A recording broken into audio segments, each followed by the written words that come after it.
Hi, this is Jack Westman for ESEAnews.com here in Cologne, Germany for, ESL 1 2014. Joining me this time is Robin Fifflaren Johansson. First of all, Robin, long time no see. How are you? How's the jet lag? It's not bad. I mean, we had a very long trip. It took us about 2 hours. Yeah. So it's a little bit shaky, but you know, give it a day or two and we should be fine. Okay, so let's talk a little bit about the tournament so far. You've just finished your first match against Team Wolf. You beat them 16-7 on Dust 2. Was that fairly as expected? What do you think of these guys coming in? Was it a default win almost?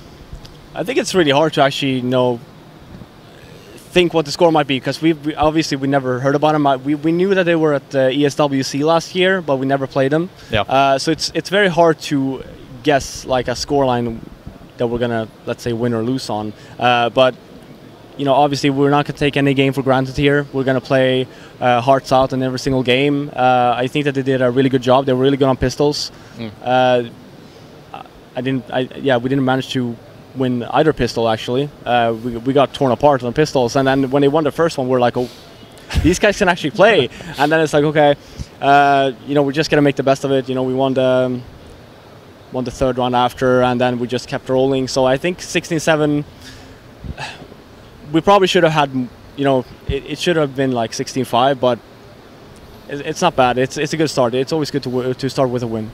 You were saying before the interview that you feel teams that kind of the dark horse teams always tend to be quite good at pistol rounds. Why do you think that is? It's not only pistol rounds. They're good on pistols generally. Like, let's say they're on a save and they buy the CZ75, then they can actually shoot with it. Like, it's like, I don't know if it's that we undermine them in any way, that I say, yeah, you know, they're not that good, and then they end up coming with a pistol and they shoot your head off. But yeah, I think that pistol sets a tone on how good a team might be, because obviously if they can headshot with a pistol, they should be able to headshot with a rifle, right? Yeah. So you know, coming into tournaments like this, when you don't play certain teams and the first thing they do is one-shot you with a pistol, then it's like, whoa, okay, play time is over, you know, let's play. Right.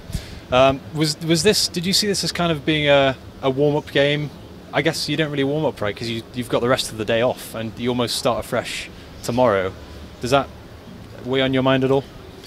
No, I think that it's good to have, I'd say, maybe an easier game at the start of the tournament. Because, you know, obviously the first game will set a tone on how good a tournament might end up going, and it's always good to start with a win. Yeah. So even if they're maybe a lesser team, it's still good to come out on top. And then, you know, for tomorrow's game, we play Epsilon. Then at least we know that, you know, the first game is done. If we win this one, we're through to the quarterfinals, which is, you know, it's a good way to start, I'd say. What do you expect from Epsilon tomorrow? They're really good. I mean, they beat us on G3 on Dust 2, I believe. I mean, obviously they have Shocks from X-Titan, and you know, the whole team is very talented. So we expect nothing but a very close game and a hard game. So, and then obviously it depends on how the Visa turns out, which map we're going to play. So, but I'm looking forward to playing. Speaking about maps, seeing as you brought it up, this tournament is using Cobble and Overpass, or Cobblestone it's called in CS:GO, right? You guys, I mean, everybody's been preparing for the maps as you go close to the event, but you guys have been preparing for a lot longer, right? Did that hurt you at G3? Has it prepared you any better here? What do you think? Well, coming into G3, we only had 4 days of practice because we were on vacation, so we didn't really practice the maps before G3. We started playing them when we came back. But I must say, I'm actually surprised how good they are. We've been playing both Cobblestone and Overpass as much as we can, and they're really good maps. I think that most teams, they tend to disagree with some decisions without even playing the maps, right? And I think that people have a different view on the maps after playing them for I think it's 2 weeks, 2-3 weeks. And from the people that I spoke to, at least, they actually do enjoy the maps, especially Overpass. I think that's a really good map.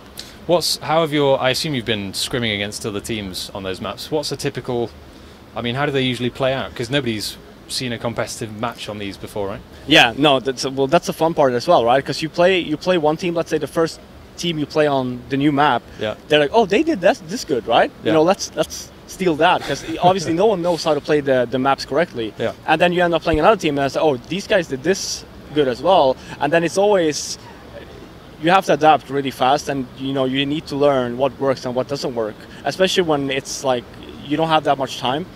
So then I'd say, like, I think that we will see a lot of upsets on those maps, especially since we haven't people haven't played them that much. But then again, it's the same for everyone. That's the ground point here. It's the same for everyone. You need to make the best of it, and it's really going to show who's a great team and who's just a good team in terms of preparation. You don't think it makes it a little bit more random? Because that's what people were saying on the internet. I mean, you kind of give one of these maps to an underdog team and they take it and do something amazing with it. Do you not fear that? No, I think that if you give a map like Cobble, for example, to an underdog team, then obviously you have done your veto wrong. Right.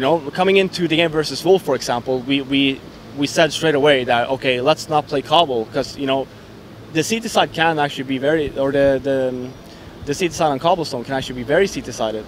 And it can also be, quite even, but you never know, right? So then, versus lesser teams, you don't have to play Cobblestone, for example. You can play, if you want to play the new map, just try and play Overpass, because it's quite even. So it's just about, how a team chooses to veto. I wouldn't say it's random, because at the end of the day, especially when it comes to the best of 3s later, if you haven't practiced the map, then obviously you shouldn't have played it. You're getting heckled there. Do you feel the fan support wherever you go? Yeah, I mean, there's a lot of people here. After the game, people wanted to take some pictures and stuff. But it's always fun. They come in, they come here to support. They shout at you. They shout at me. Take some pictures, some autographs. But it's good fun. Okay, right. Well, you mentioned your vacation. But before we talk about that, you played ESEA LAN and came 5th, I believe. Iron Gaming obviously won, but only Na'Vi was there. Then you had your vacation and came to Gfinity last weekend, or 2 weekends ago in London, and came 5th to 8th again, right? What's been going on with you guys recently? Is this just a slump or something bigger? I think, obviously, I don't want to make excuses. We lost fair and square. There's a lot of good teams out there. But coming into ESEA, it was supposed to be our last event before our vacation, and then we ended up going to Iron Gaming as well. Yeah. But I'd say that we were really worn out. Like sometimes you do need a week or two away from CS to actually enjoy the game again. And it was like it was gone at the point where I think people were looking forward to the vacations more than looking forward to play the tournament. Right. And then we played a very strong Cloud9, former Complexity, and also Virtus Pro. So I mean, it's 2 good teams that we lost to. So it's not like it was a big upset. It's teams that's beaten us or taken a map from us before, and then obviously G3. I can't really say that much about it. We played. I think we all had like 20 Steam hours coming into the tournament. It was more like a warm up to see what worked and what didn't work coming into this tournament that we're here at today. Okay, you said you felt the vacation made it more or easier to enjoy the game again. The fact that you guys play pretty much full time these days, can you enjoy the game at all, or is it a full-time job now?